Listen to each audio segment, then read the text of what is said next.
Assalamu alaikum wa rahmatullahi wa barakatuh. Pourquoi il est important de chercher à se faire aimer des gens, à être aimé par les gens? Alors je ne parle pas de chercher à satisfaire tout le monde.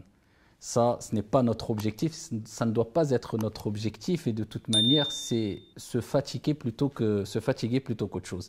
Si quelqu'un avait pu le faire, s'il avait pu le faire, ça aurait été bien sûr le prophète Mohammed alayhi afdalus salatu wa azka taslim. Et lui-même n'a pas pu satisfaire tout le monde. Mais là, je parle de chercher l'amour des gens de bien, des gens bons. Il est important de chercher cet amour-là. Tout simplement parce que faire du bien aux gens, c'est se faire du bien à soi-même. Rendre heureux les gens, c'est se rendre heureux soi-même. Et plus que cela, c'est satisfaire son Seigneur Tabaraka wa Ta'ala. C'est pour cela qu'il est relaté dans un hadith rapporté par Muslim. Un jour, il y a un cortège funéraire qui est passé alors que le prophète sallallahu alayhi wa sallam était présent. Et le prophète sallallahu alayhi wa sallam, après qu'il ait entendu les gens parler en bien de cette personne qui était décédée, il dit « Wajabat, wajabat, wajabat ». Il lui est obligatoire, il lui est obligatoire, il lui est obligatoire. Ensuite, un autre cortège funéraire est passé. Et les gens ont parlé en mal de cette personne-là qui était décédée. Et le prophète sallallahu alayhi wa sallam a dit à 3 reprises « Wajabat, wajabat, wajabat ». Il lui est obligatoire, il lui est obligatoire, il lui est obligatoire. Omar ibn al-Khattab radiyallahu anhu, pris d'étonnement, interroge le prophète alayhi salatu wa sallam sur cette parole « Il est obligatoire » ou « Il lui est obligatoire » wajabat. Et le prophète alayhi salatu wa sallam a dit « La première personne décédée, quand son cortège funéraire est passé, vous avez parlé en bien sur lui, j'ai dit wajabat, wajabat, wajabat, car le paradis lui est obligatoire. La deuxième personne, vous avez parlé en mal sur lui, vous avez témoigné négativement sur lui, j'ai dit wajabat à 3 reprises, car l'enfer lui est obligatoire. Et il dit antum shuhada'ullahi fil ard, car vous êtes les témoins d'Allah sur terre. Et il a réitéré cette parole à 3 reprises. Donc le témoignage des gens sur nous, en notre faveur, ou contre nous, c'est extrêmement important. C'est pour cela qu'il est important de gagner les cœurs des gens bons. Pas des gens entêtés, pas des gens qui, tu peux faire tout le bien qui existe, ils ne seront jamais reconnaissants, ils sont toujours ingrats. Non, mais toi tu cherches la satisfaction de ton Seigneur à travers le fait de rendre heureux, de faire du bien aux gens, d'être aimé, de se faire aimer par les gens. Pas par l'entière population, mais par une catégorie de gens, du moins les gens bons. Et il est important de chercher cela. Et pour cela, eh bien, il y a plusieurs manières. Parmi les manières, eh bien, il y a le cadeau physique et le cadeau ghaibi, si on veut, invisible, spirituel. La relation horizontale et verticale. Le cadeau physique, tout le monde le connaît et tout le monde l'apprécie. Et c'est un moyen de se faire aimer. Surtout si tu cherches l'amour d'une personne avec qui tu as une querelle, parce que tu veux te rabaisser pour Dieu afin que Dieu t'élève, faire le premier pas, offre un cadeau.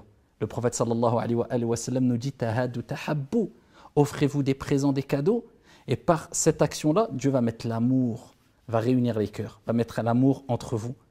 Parmi les moyens ici spirituels, eh bien, il y a ce cadeau qui n'est pas palpable, mais qui est réel, mais qui n'est pas visible peut-être directement à l'œil nu, eh bien, c'est ad-du'a, l'invocation.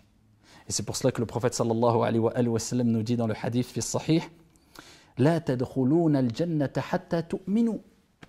Vous n'entrerez pas au paradis jusqu'à ce que vous n'entrerez au paradis que lorsque vous serez croyant, vous croirez en Dieu. Wa la tu'minu hatta tahabbu. Et vous ne croirez que lorsque vous vous aimerez. L'importance de l'amour. Awala adullukum ala shay'in idha fa'altumuh tahabbtum.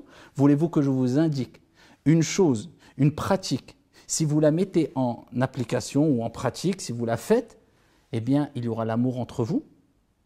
Afshu salam baynakum. Transmettez-vous le salam entre vous, la salutation de paix. Et qu'est-ce que ça a à voir avec le dua? Eh bien, on oublie trop souvent que dire assalamu alaykum, c'est une dua, c'est une invocation. C'est pour cela qu'on a rendu quelquefois des pratiques religieuses, des sunan, des recommandations divines et prophétiques trop mécaniques, vides de spiritualité. Il faut refaire vivre ces pratiques-là. Quand je dis assalamu alaykum, j'invoque en faveur de mon frère. Je dis que la paix soit sur toi. On cherche toutes et tous la paix, intérieure et extérieure. Qu'est-ce qu'il y a de meilleur que cette paix intérieure et cette paix extérieure? Eh bien, quand tu rencontres ton frère tous les jours, quand tu rencontres ta soeur tous les jours, le prophète alayhi salatu wassalam dit « Afshu, répandez, multipliez le salam ». C'est pour cela qu'on entend toute la journée. Et souvent, « Assalamu alayka, assalamu alayki, assalamu alaykum ». Mais est-ce qu'on invoque avec sincérité et avec un minimum de concentration, en espérant le bien pour son frère? Je pense que les relations entre nous changeront. Les relations entre nous changeraient complètement si on prenait conscience du fait que « Assalamu alaykum », la salutation, c'est une dua. Je veux la paix pour mon frère. Et le frère me répond « Wa alaykum assalam, wa rahmatullah, wa barakatuh ». Il répond avec une meilleure invocation. Et que la paix, ainsi que la miséricorde et les bénédictions d'Allah soient sur toi. Allahu Akbar. C'est beau. Et c'est avec cela qu'on renforce les liens de fraternité, qu'on renforce notre iman, notre croyance et qu'on a accès au paradis et qu'on aura accès au paradis bi'idhnillahi tabaraka wa ta'ala. Et c'est pour cela que ce cadeau spirituel, la dua, il faut le multiplier. Et plus on le multiplie, et plus Dieu unit les cœurs. Et c'est pour cela que le prophète nous a motivés à faire dua, comme il est relaté dans le hadith extraordinaire, où le prophète sallallahu alayhi wa sallam dit « Celui qui fait une invocation, qui demande le pardon pour les croyants et les croyantes, il aura une récompense, une hasana pour chaque croyant et croyante. » Il nous rappelle qu'en quelques secondes, en demandant sincèrement à Dieu de pardonner aux croyants et aux croyantes, on gagne des milliards et des milliards de bonnes actions, de hasanat. Puisqu'il y a eu des milliards de croyants qui ont existé, il y en a des milliards qui existent et il y en aura peut-être, Inch'Allah, des milliards qui vont exister en disant « Allahumma ghfir lil mu'minina wal mu'minat ». Encore dua. Oh Allah, pardonne aux croyants et aux croyantes. Pour chaque croyant et chaque croyante, tu as une bonne action, une hasana. Pour nous motiver à invoquer en faveur de vos frères. Invoquer le pardon d'Allah subhanahu wa ta'ala, la miséricorde, la bénédiction, les uns et les autres. Jusqu'à ce que le prophète sallallahu alayhi wa sallam nous a dit, quand tu fais une invocation pour ton frère, tu es par exemple en prosternation, et tu dis Allahumma ghfir li akhi. Eh bien, il y a un ange qui dit, et pour toi de même. Ça veut dire non seulement tu lis ton cœur avec le cœur de ton frère avec qui tu invoques, tu provoques le fait que Allah va créer une certaine affection, réconciliation, un amour entre toi et ton frère, mais en plus de cela, ce que tu demandes pour ton frère, les anges disent « et pour toi de même ». Donc tu es 100% gagnant. C'est pour cela qu'une des solutions afin qu'Allah Azza wa Jal unisse les cœurs, c'est d'invoquer avec sincérité quand on passe le salam dans nos prières, dans nos prosternations pour nos frères et pour nos sœurs. Et quand on parle du cadeau physique, comme j'ai dit précédemment, bien sûr, c'est de ne pas hésiter à s'offrir des cadeaux, des présents, si minimes soient-ils. C'est extrêmement important et ça, il ne faut pas le négliger. Et bien sûr, pour terminer, pour se faire aimer aussi des gens, eh bien, c'est en se faisant aimer par Allah subhanahu wa ta'ala, en gagnant l'amour d'Allah Azza wa Jal. Comme vous connaissez toutes et tous le hadith, lorsqu'Allah subhanahu wa ta'ala aime une personne, et quand Allah aime une personne, c'est que la personne a mérité. De par sa sincérité, de par sa constance, sa régularité, de par ses bonnes actions. Eh bien, quand Allah aime une personne, il informe l'ange Jibril alayhi salam que cette personne est aimée par Allah subhanahu wa ta'ala. Ensuite, Jibril alayhi salam informe al-malaika, ces créatures créées de lumière à Nour, dans le paradis, dans les cieux. Imaginez-vous, on cite votre nom, un tel est aimé par Allah, aimez-le. Et voilà que les anges aiment cette personne.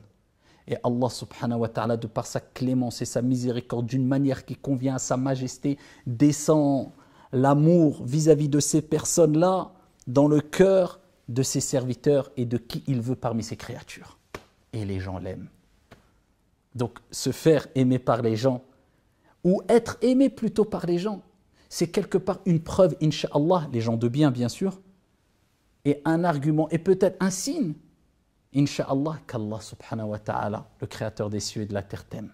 Parce qu'il a sûrement informé Jibril alayhi salam, qui lui a informé les anges de son amour vis-à-vis de toi, Donc on se fait aimer par Allah et par les gens, eh bien en offrant des cadeaux, en faisant des invocations et en excellant avec sincérité à travers les bonnes actions, si minimes soient-ils.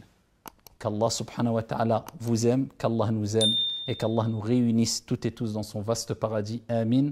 Wassalamu alaikum.